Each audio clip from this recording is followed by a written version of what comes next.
Hey there, everybody, and welcome to a special NBA Lunchtime Lock Live. No, I think we're still calling it Pre-Lock Live. I'm Adam Kaufman. It's a special show for me.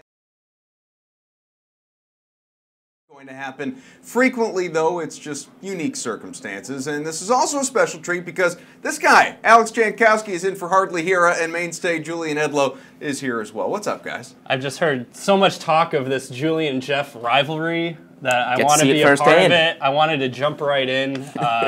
You just got to get out of the way of some of the shrapnel before it comes. Yeah, I'm ready to jump. Yeah, jump back into my library where I was enjoying a nice scotch. Yeah, there you go. Many leather-bound books, this guy. We'll hear from Geoff Ulrich coming up in a little bit. We're going to run things down a little differently than the norm today because of the earlier show, and obviously there's a lot of information to trickle out over the course of the afternoon and early evening, but we are still taking your questions. Get them in with the hashtag DKLive on Twitter or use the Facebook Live comment section. It's easy. Just really do it because, again, we could be eating right now, but we're talking to you. We want to answer questions. So first, let's take a look at the slate. We'll show it to you so you can really take it all in. 7 games tonight. They're all beginning at 7 Eastern or later. Now, the biggest offense is expected from the games out west. Cavs and Nuggets, Lakers Magic, Kings Pelicans. They're all in the neighborhood of about 230 projected points. You see them right there. Rockets and Bucks, they're not far behind either, around 225. Now, a couple of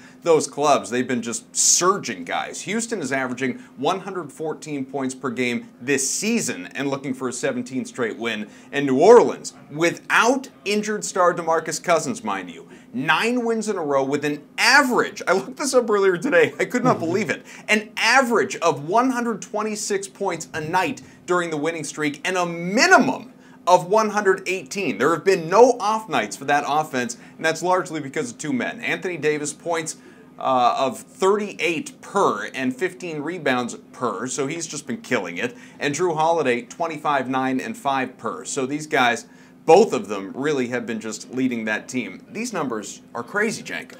Yeah, you got to start there because I think a big part of that is just Anthony Davis just staying healthy, right? He still has those scares where he goes into the locker room, like what happened last night. He'll get a quick x-ray, but he's coming back out. He was very vocal when DeMarcus Cousins went down that this is going to be his team. He's taken over. He actually mentioned Russell Westbrook last year and what he did, that he was going to come and take over. And we knew Drew Holiday from last year can be that kind of Robin to the Batman of Anthony Davis. He can play that facilitator role, but still score as well.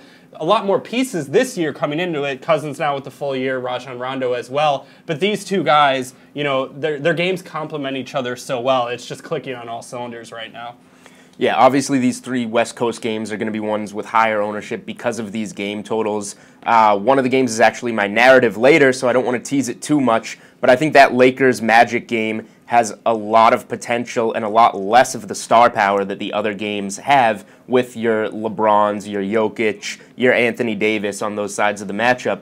So I think that Orlando Lakers game is one where you can kind of pay down and get exposure to a really nice game. And the Western Conference is just so much variance right now. The teams that are tanking hard. Memphis, 14 straight losses.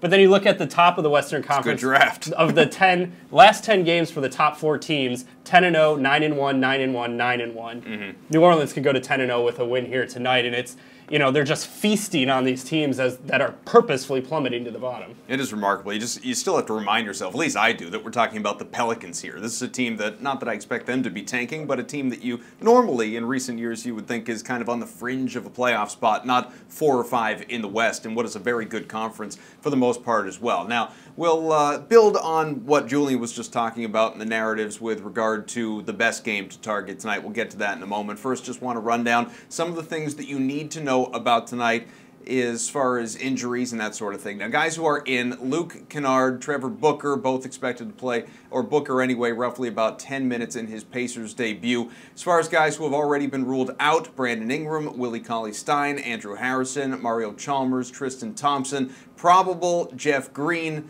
questionable Scal Labissiere, Derek Favors, Jarrell Martin, not Jeff, Darrell Wright, Darrell Martin, Stanley Johnson, Matthew Dellavedova, Joe Johnson, DeLon Wright, and you can make sure you stay with us, obviously, not this specific show, but DK Live, the app, and playbook, all of it throughout the day until lock for updates on whether or not those guys play. Doubtful already, so they probably won't, Ryan Anderson and Tyler Zeller. But we do have one question early on that we do want to make sure we get out of the way before our narratives, and continue to get questions in with the hashtag DKLive on Twitter or Facebook Live. First one here comes from, let's get a look at it. It is Orlando Lakers stack from Travis. What do you think about it? I'll let Julian take this one right off the bat. All right, well, my first narrative is kind of out of the bag here. This is the second time we've teased to it, so let's just go to it. What I was going to say for my first narrative is this is a great game to stack, and for a couple of different reasons, actually. If you're playing cash games, Adam mentioned Brandon Ingram out, which has opened up so much usage, so many minutes on the perimeter. So I think the Lakers are a really good idea to stack in cash. You've got Kentavious Caldwell-Pope at $6,200. In the 2 games Brandon Ingram's missed, he's averaging 42 minutes and 40 DraftKings points. So he's been a really safe play lately just because he hardly leaves the floor, and you know he's going to get shots up while he's out there. And his rebounding numbers, 9 and 14 rebounds in his last 2 games. Really impressive. Isaiah Thomas at $6,000. We know he's never going to be shy to shoot.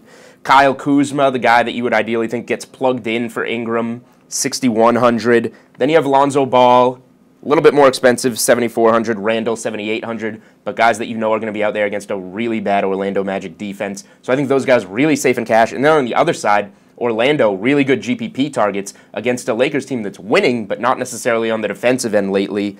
Vucevic, $7,700. Aaron Gordon, probably the highest ceiling of anyone on the Magic, $7,600. And then the Lakers are the last-ranked team defensively against point guards. You've got a guy like Shelvin Mack down at $3,800. Definitely worth a shot in GPPs. So I think you can stack either of these teams for different purposes on this slate. I think value, if you're looking for value from one of these games between 2 non-playoff teams, we also have Memphis and Chicago on the slate tonight. This is the one, though, Lakers and Magic, that I'm going to because they're 2 fast-paced and bad teams. You mentioned Isaiah Thomas. He's a guy I really like. He's, 5 of 21 from the field against Portland. Had just a horrendous 30-second stretch there at the end of that game, but still get his had numbers 30 up. DK points. Right, 5 of 21 from the field. Somebody's got to score on that team. He's obviously going to take that on his shoulders, and if he's out on the court, he's playing 30 minutes, you know coming the other way you can stack that game because you know defensively at said point guard position you're not getting a lot of resistance on that end. And if you're using a guy with Isaiah Thomas, like Kuzma, like Kentavious Caldwell-Pope, with Isaiah Thomas coming off the bench, you know you're going to get scattered minutes with your 2 guys that you're using, so KCP maybe starts the game off, or Kuzma starts the game off hot, shooting the ball, and then you have Isaiah coming off the bench as the primary scorer, so you can kind of get the best of both worlds there and scatter those scores for the Lakers against the Magic.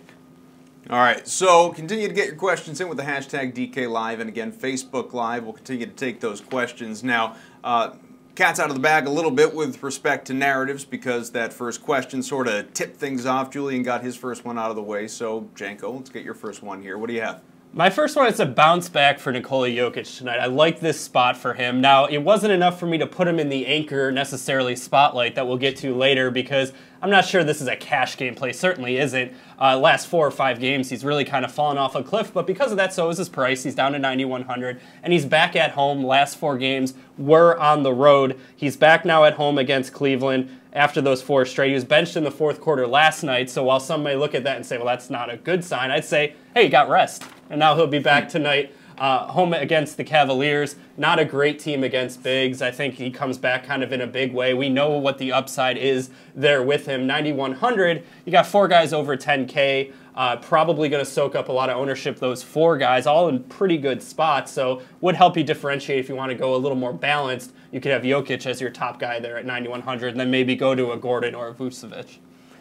Yeah, I mean, I certainly understand the argument for Jokic there, but also this is a guy that you say his salary is down to $9,100. That's great, but he's also been a guy that's been priced in the 8,000s a lot this season. So you could argue that he is still at a little bit of a premium, and he's coming off 4 terrible games. And it's not just 4 terrible random games. His drop-off coincided exactly with the return of Paul Millsap. So just to play devil's advocate here, although Jokic can be a low-owned GPP play, he could go off. No Tristan Thompson for the Cavs, so a guy like Larry Nance is going to have to defend him. But I would much rather pay down $3,000 for a guy like Millsap, who's been really consistent since his return. Or if you don't want to pay down and use that matchup, if you're just looking for a center in that area, Rudy Gobert, $8,400. look at his game log recently. He's got a lot of games in the high 40s. DK points looks to be a nice target. And Marc Gasol at 8,200. He's been pretty dominant his last 4 games. He has a matchup against those Bulls tonight, a team that he very well could dominate and rank. I think the Bulls are 28th versus the center position. So Jokic, a dicey play, definitely some safer plays in that same price range at that position at center, or you can pay down a little bit and look at Millsap. So I'm just not sold on Jokic. I'm a little worried on Gasol, though. They start winning that game. He's doing well. They're just like, no, we still Nothing want is safe those with lottery the balls. Well, so a couple of the guys that obviously you guys were specifically hitting on, whether Jokic, whether it's Millsap, that clearly, at that point in time, we're talking about Denver. But when it comes to approach, balance versus stars and scrubs, I mean, which way, and we'll get to our anchors in a little bit, but Julian, which way would you tend to lean, do you think?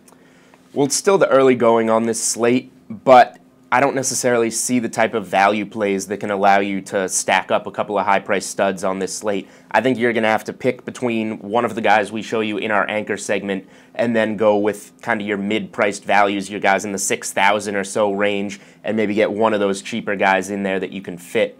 I know Alex and I are going to have a couple guys in the 3,000-4,000 ranges for you to put in there, but I think if you're going one star, one of those guys, the rest you're going to have to be kind of really leveled off there. The star-ish, scrub-ish night is kind of how you describe it, at least right now. And like Julian said, a lot of Things will change between now and then. But yeah, you're looking at, it'd be great to have LeBron and AD on your team tonight, of course, but you're just not seeing the value right now. That's at least going to get you the 15 to 18 DK points that you'd want from a 3,500 type guy.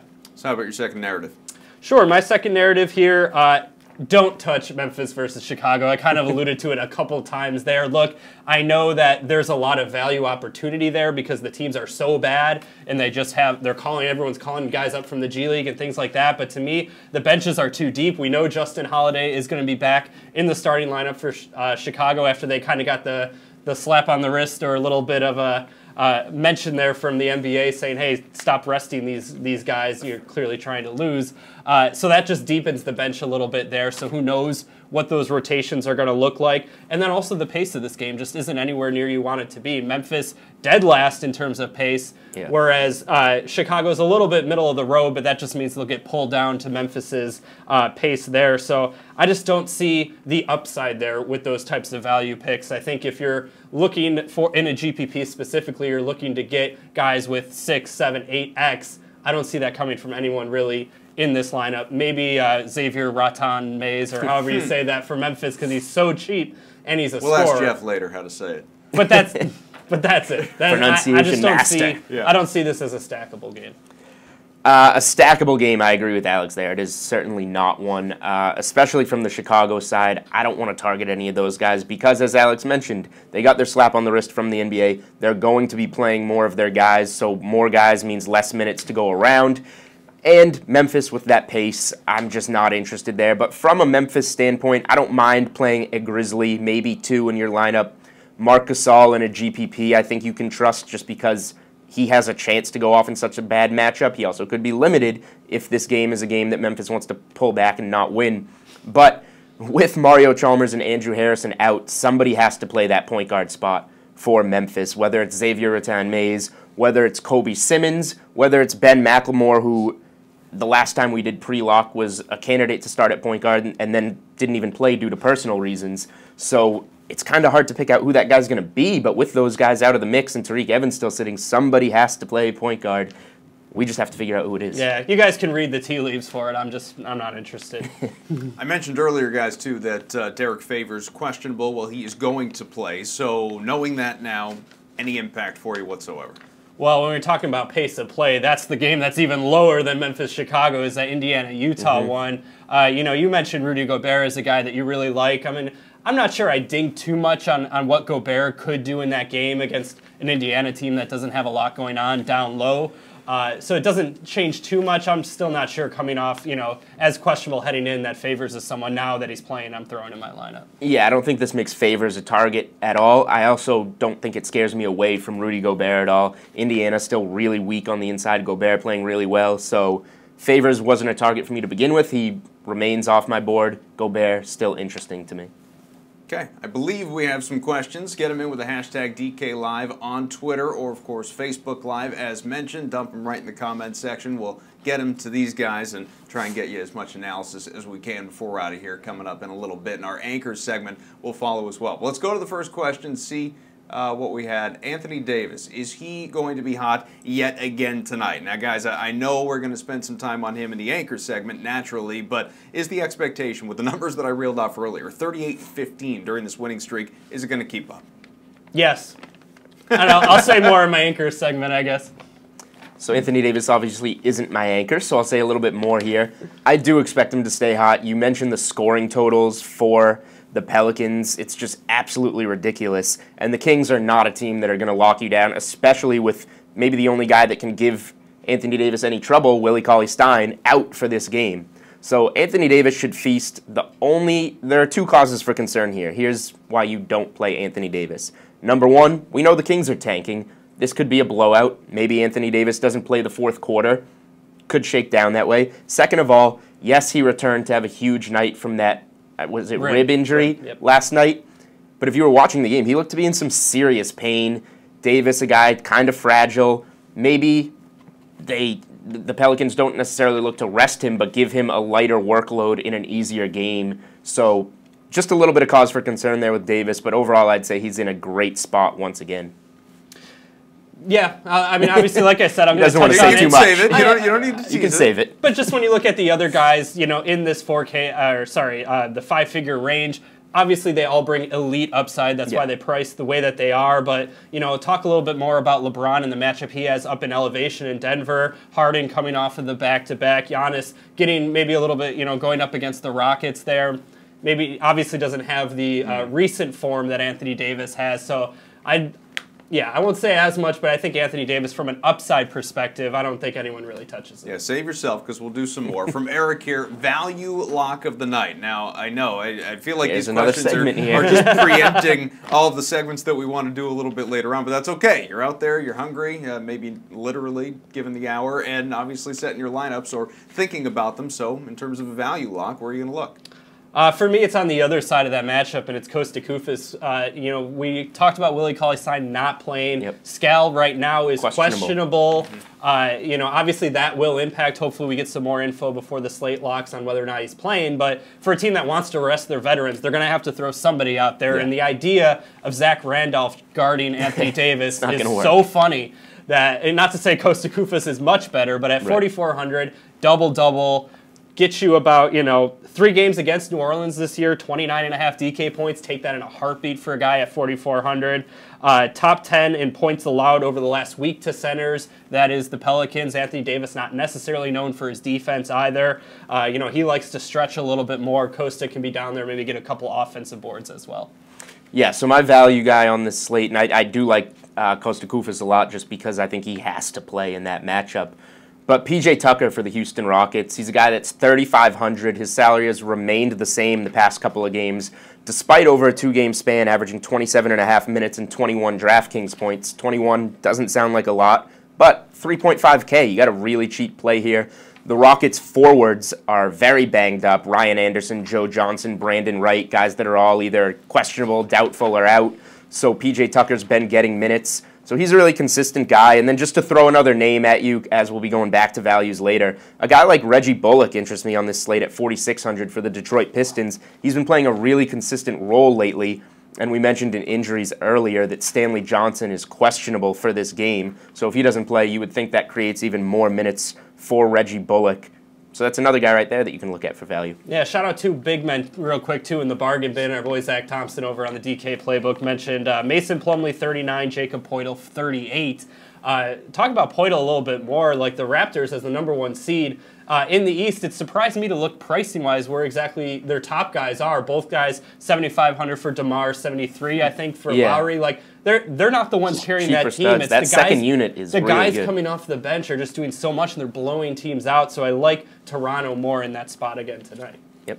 All right, well, we've spent enough time talking about value and some of these mid-range guys with talking about Toronto, but let's go to our anchors to help us out. Geoff Ulrich is here. He's going to whip out that whiteboard and hang some of the best grades, hand them out anyways. We reviewed tonight's best options. Geoff, how are you, buddy?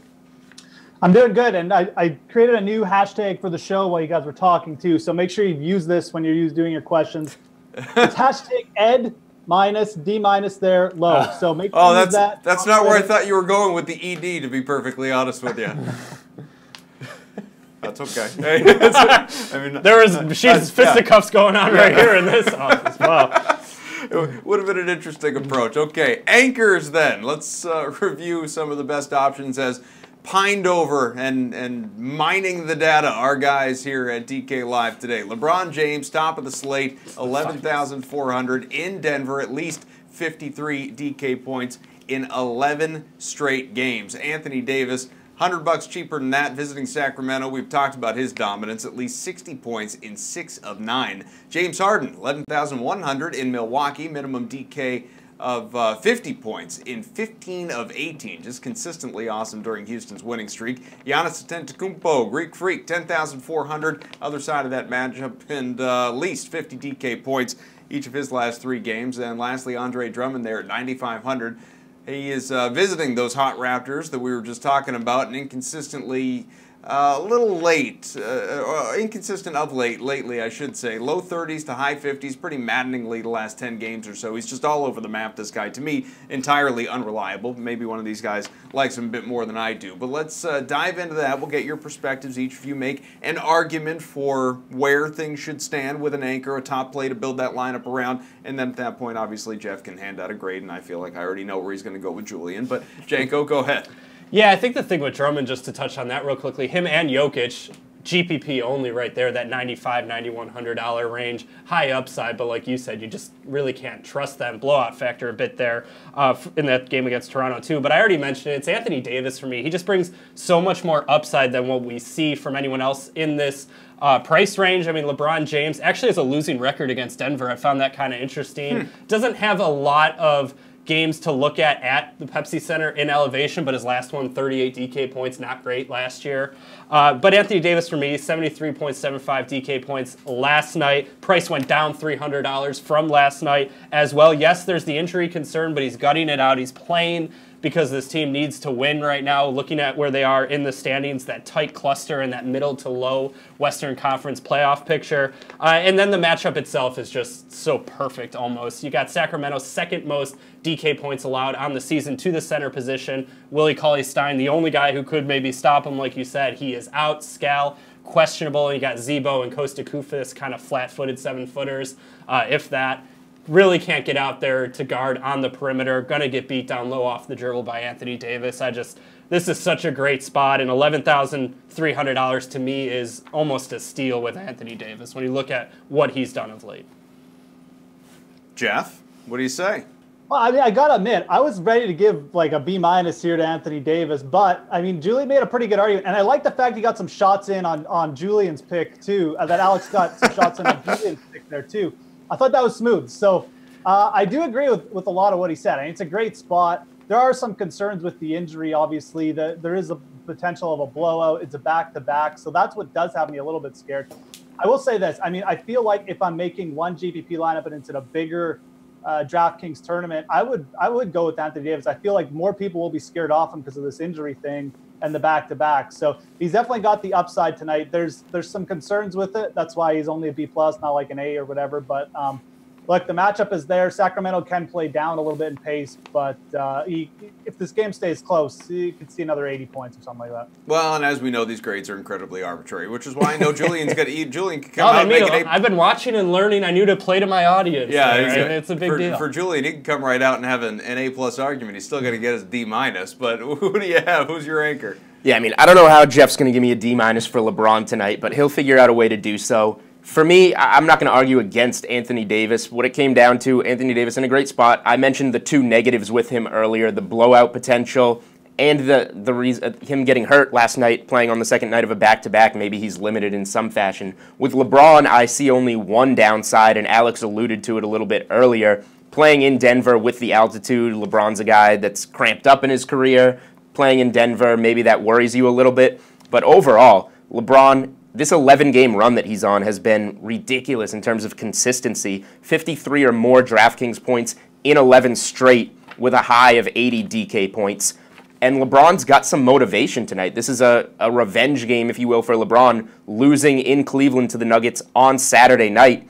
But obviously, none of that was LeBron's fault. He scored 67.5 DraftKings points in that game. So LeBron, just a few days later, gets to go after a team that he just lost to, but also just lit up himself in terms of DraftKings scoring. So I think he's in a great spot. He's been playing a ton of minutes with Tristan Thompson off the floor. You need size against Denver, and LeBron's being forced into that power forward role kind of and has to stay on the floor a little bit more. So LeBron just has too much upside and too much motivation, I think, in this matchup to fade, especially in cash games. All right, Geoff, turn him down. All right. I'm turning back. He's Edlow now, man. He's Julian Edlow. Jeff's come around. I mean, you can't argue against LeBron in this situation. This is a great game. I mean, it's got the highest. I think it's the highest point total of the night, or it's second highest. But it's such a close point spread that the implied team total for Cleveland is really high too.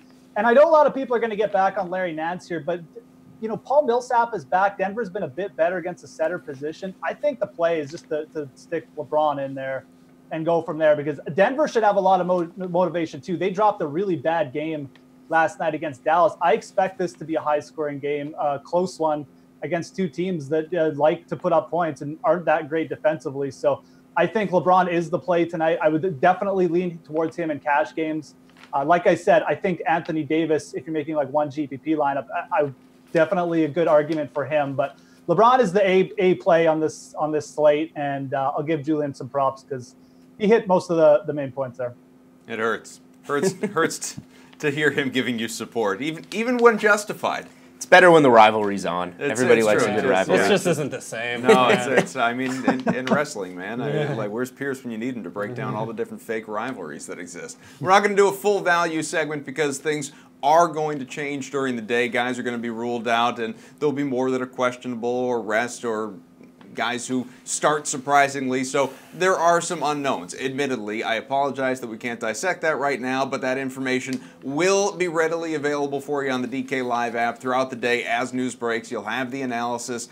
These guys write quite a bit of it, and if you somehow don't have that app, I'd suggest that you remedy that. Get your knowledge all day, right up until the lineup lock. But absent a full list, where do you anticipate looking for value tonight, guys, in the general sense? I know in a specific sense, you mentioned Costa Kufa, you mentioned PJ Tucker, some other names were mentioned around that as well, but in a general sense, situationally, or whether it's specific games that you happen to like, where are you going to look?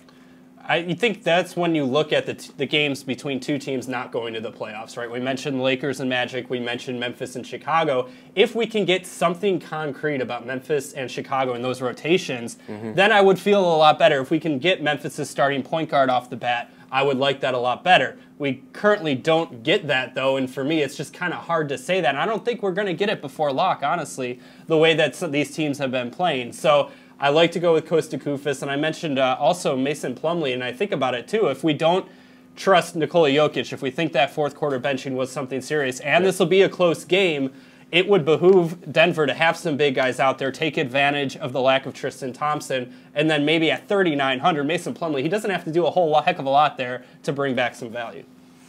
Yeah, I mean, I agree with that statement. Other places to look for value, you mentioned PJ Tucker at 3,500. I think he's the cheapest viable play on this slate so far, outside of the Memphis point guard situation that hopefully we learn more about. So Memphis's point guard situation going against the Bulls, whoever's going to get the minutes there, and hopefully we get some news about that, should be a really nice value play.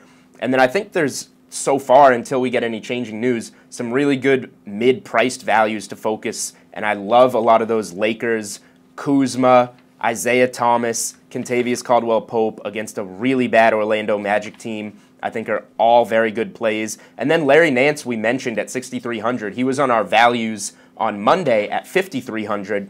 His price goes up $1,000 off one game. That's usually something you want to look to avoid. But I think Nance makes for a fine target in this game. He had a huge game, obviously, 47.75 DraftKings points in his first start as a Cav in 32 minutes. He had 22 points, 15 boards.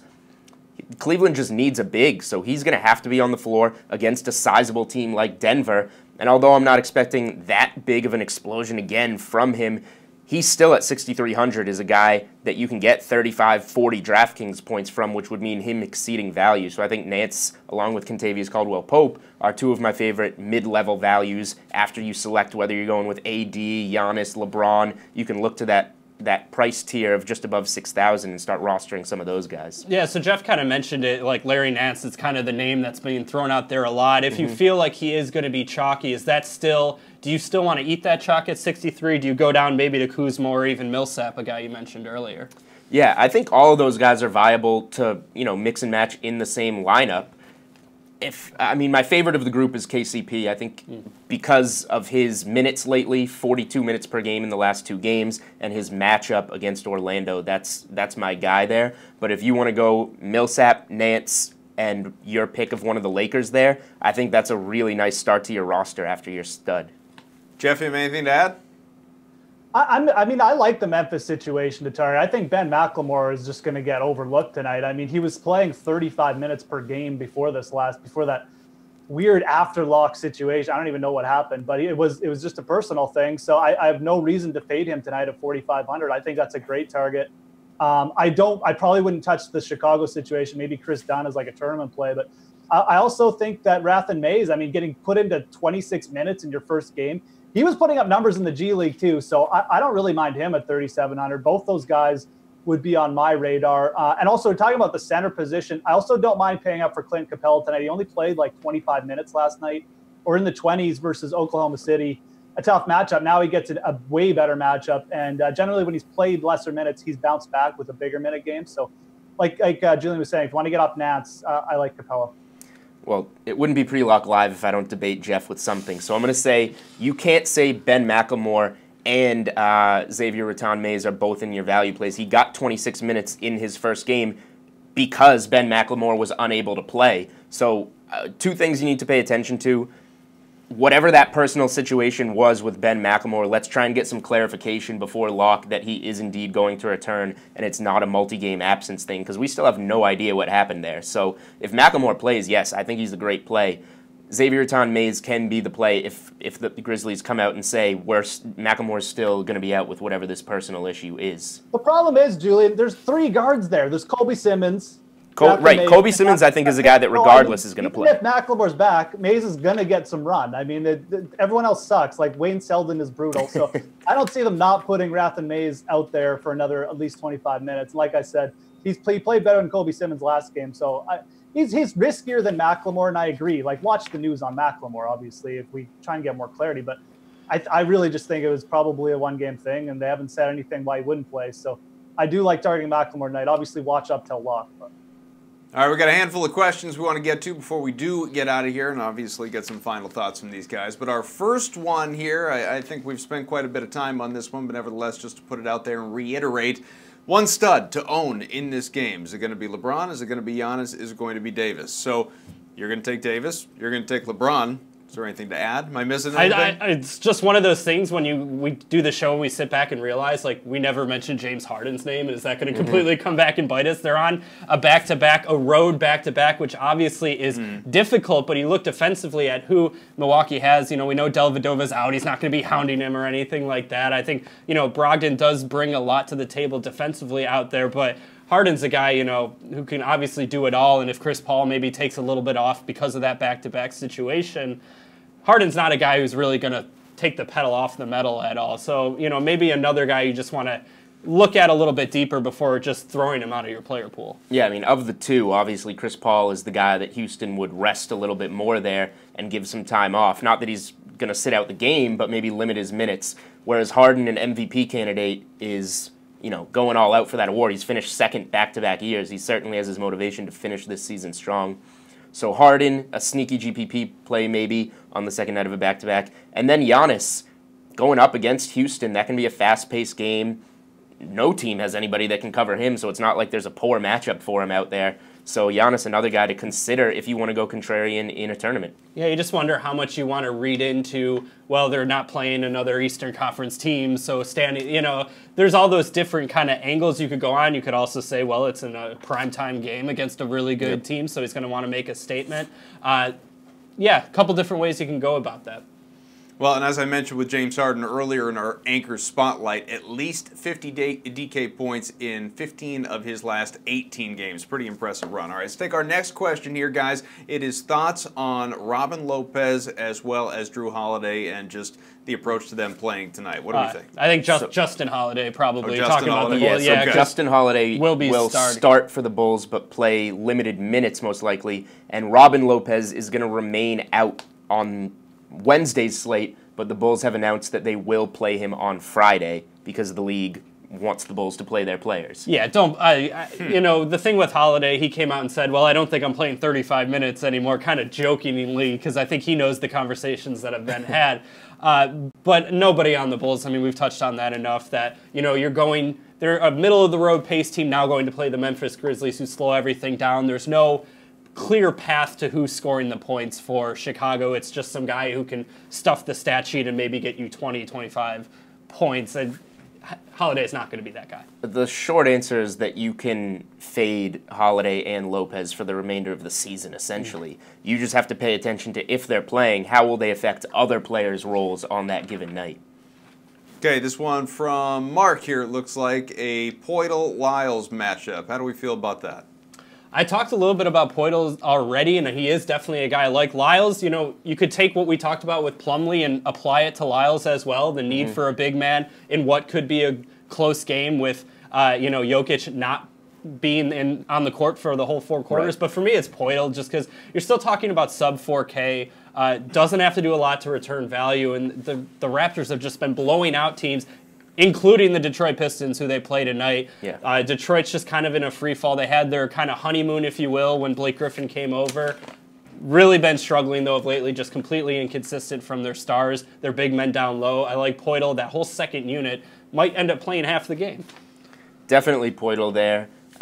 Lyles, you mentioned, could be in the same spot as a Plumlee, but obviously, we mentioned Plumlee's name first because he seems like the more viable candidate to get those minutes if Jokic doesn't for some reason. So you've really hit on the Toronto second unit well. They rank as one of the most efficient units, 5-man teams in basketball, and it's all the backups, the 5 bench guys in there for Toronto. So Poeltl definitely the guy I would go with there. Yep.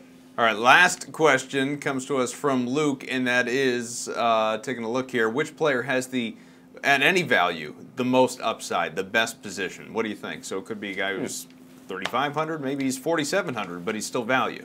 Yeah, I mean, so one guy we haven't mentioned on the show yet is Donovan Mitchell at $7,300 going against the Indiana Pacers. I think Mitchell, you just look at his salary, it's come down significantly since his hot streak, and he's still been playing pretty well. So Donovan Mitchell, a guy that you can get value on, and I've mentioned him all show. Kentavious Caldwell-Pope, maybe my favorite play on this slate.